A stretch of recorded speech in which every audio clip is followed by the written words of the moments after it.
5 years ago, a great American in whose symbolic shadow we stand today signed the Emancipation Proclamation. This momentous decree came as a great beacon light of hope to millions of Negro slaves who had been seared in the flames of withering injustice. It came as a joyous daybreak to end the long night of their captivity. But 100 years later, the Negro still is not free. 100 years later, the life of the Negro is still sadly crippled by the manacles of segregation and the chains of discrimination. 100 years later, the Negro lives on a lonely island of poverty. I have a dream that one day this nation will rise up and live out the true meaning of its creed. We hold these truths to be self-evident, that all men are created equal.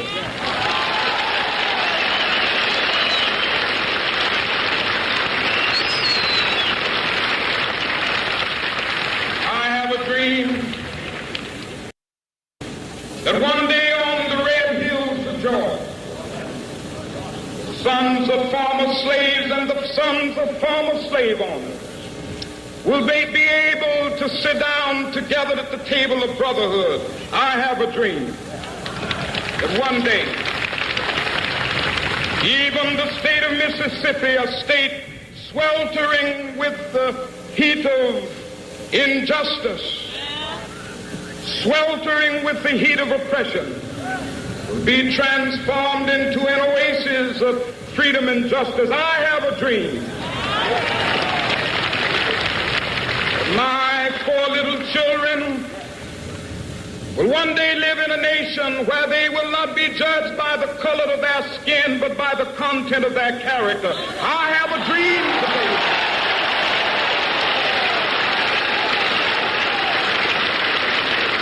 I have a dream that one day, down in Alabama with its vicious racists, with its governor having his lips dripping with the words of interposition and nullification. One day right there in Alabama, little black boys and black girls will be able to join hands with little white boys and white girls as sisters and brothers. I have a dream today.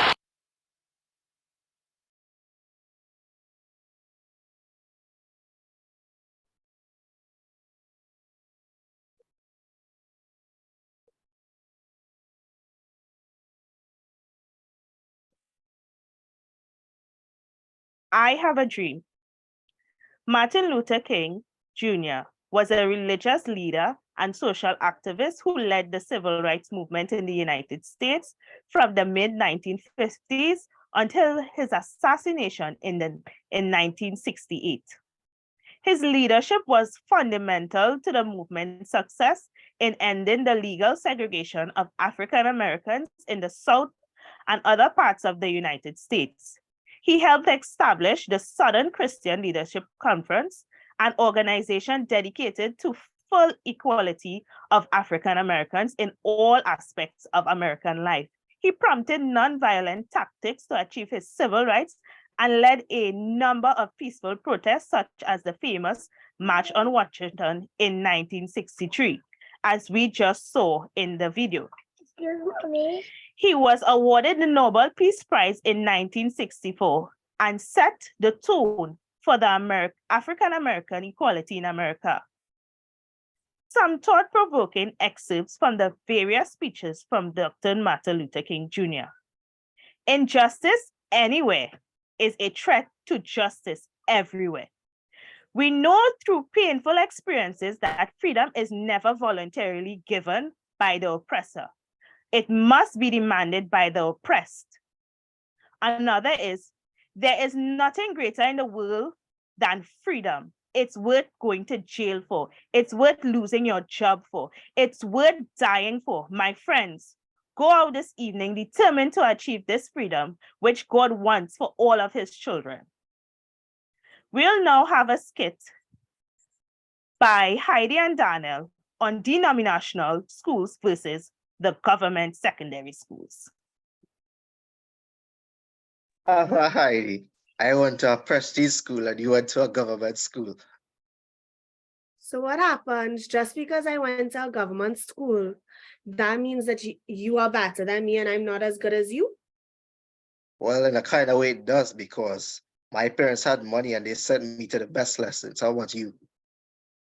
Well, that's good for you, but look around. We are in the same place right now. But why here in here, boy? Darnel, wait, you forget I know you from my lessons. Darnel, you wasn't the brightest bulb. Darnel, you wasn't the brightest bulb. You lucky your father had money and he paid for your lessons. And you remember you going to Anglican church, so your father get a 20% form to send you to that secondary school. So calm down. I didn't get a grade. It's just she family didn't have the cash like you, dog. Exactly.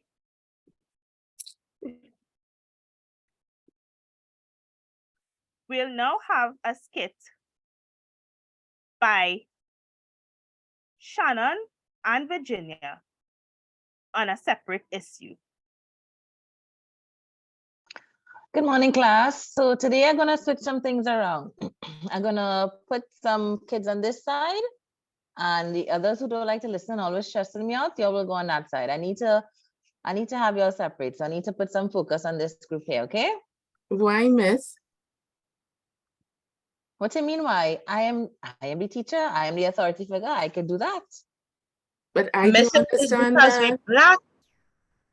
It's because Listen, that is definitely not the issue, and that is not what we're going to talk about today, okay? I am the teacher, and what I say goes. Miss, all the children who are looking like you, they are on that side, though. That's what you think. That is not what I'm seeing. All the children who are listening and paying attention going on that side. It have nothing to do with what they look like. But miss, I agree with Shinelle, because it's looking as though you like those children as opposed to the others there. That is not fair. It's not a matter of fair. They giving me the time and attention. You all here, all you there, don't want to give me none. I'm not stressing out with you all. I giving them what they need. I giving them the time and attention to make sure they do well. Shinelle, here what we will do.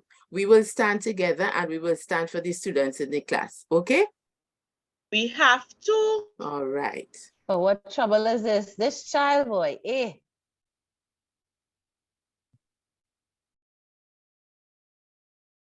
We'll now have a brief breakdown on the Jane Elliott Blue Eye, Brown Eye experiment, which will further make connections and links to our previous skits.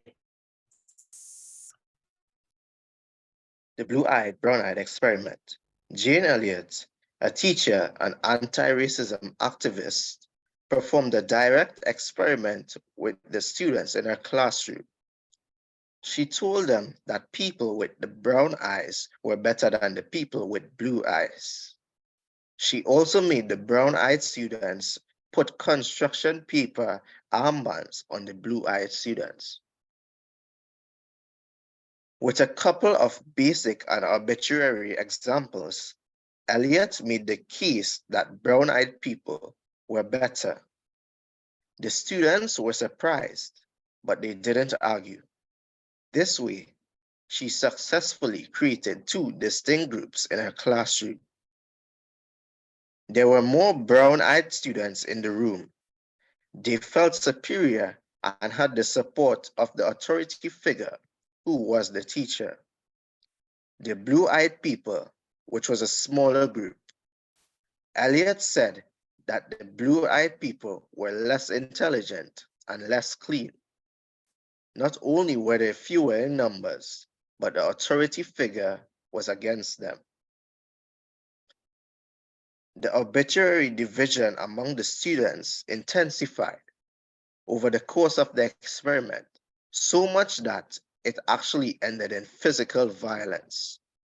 Children often fight, argue, and sometimes hit each other.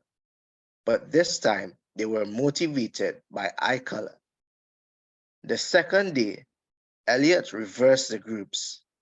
She told the students that the brown-eyed children were inferior and repeated the experiment. The results were the same.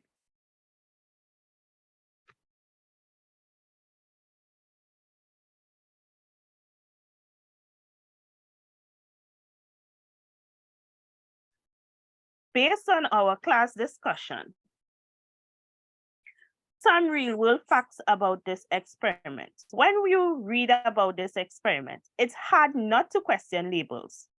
If this arbitrary division that Jane Elliott enforced for a few hours created so many issues in this classroom, what is happening on a larger scale? Considering all the stereotypes and prejudice that exist, what kind of damage is being done? It's not surprising to anyone that some social groups discriminate against others, as we just saw in the skit, due to ethnicity, religion, or culture. These differences lead to war or hate or major disruptions in society and even the classroom.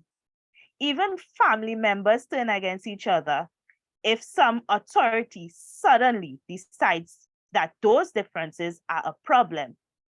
We can refer or link this back to our short skit where the teacher, Shannon, instantly decided to separate the class based on what we may feel as ethnicity, cultural, or religious reason. We'll now exit this conversation and go to a teacher's break room and have a brief discussion on various issues that can be linked to James Elliott's experiment. We now enter the staff room where we have Miss Lochart, Miss Samuel, Mr. Brown, Miss Marshall, Miss Archer, and Miss Peters. Hey, good evening, all ya. Hey girl, what's up? Evening, Hi. evening, how you going? Oh gosh, already showing is pressure. Girl, you don't have Well, to tell me. You telling me? Sometimes I just feel like I could just take all these smart children and put them to the front of the class and forget about the rest of them who parents are sending nothing for them and them ain't had the money to buy the book. But when you're watching on the WhatsApp status, they in fat, they in this, they in that. We're really going on. So better I just start teaching who actually had the books and who want to learn and forget about the rest. And they can't tell me about no discrimination. If it's only the Indian them who have it. Die them business. Well, I mean, you had to do what you had to do. I mean, it is what it is. But some you- people may not like that. Like you going crazy. mm. Speakers like you was on drugs or something this weekend, girl. How you come out speaking this foolishness, so? That's just how I feeling. Or they could call me a racist or discriminatory if all they want. You It have no forget prejudice what in them- that. Nah, girl, I hear what she's saying. I have a student there who I've had his older brother before, and I'm seeing the same behavior. It has to be family traits. He jumping off the walls, doing his work. I don't know what to do with him anymore, so I'm just leaving him, letting him be. And you I see thought Heidi in I a did private school and she could say that. She not in a government school like me. She teaching in a private school with all them big sawatis on them. And look how they're getting on. So, Miss Heidi, you never heard of a politician being a politician and the politician brother is a big thief? Everybody is not the same. I can't believe what I'm hearing here today. Well, I don't know. I find I'm seeing the same behavior, so it has to be the same result happening. Everyone is different. Probably if you change your attitude towards him, he would change also. We go see. Yeah, and I think Can't. you can also Be that. enforce consequences for the students' action to try and reinforce behaviors that are desired by you. Exactly. Thank you. All right now. Darnel. I would try to treat everybody equally.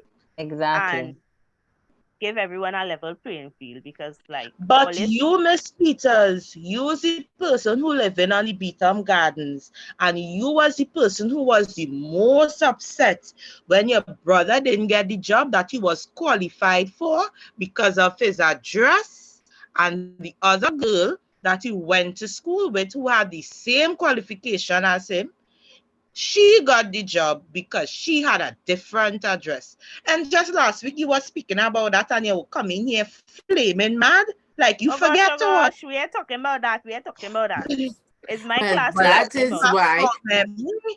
You That have is foul why you memory. have to remember the classroom that you are in, and remember you are the teacher, and whatever you do inside there, that is what the children will look up to. As much as we will think all sorts of things, we will be seeing it.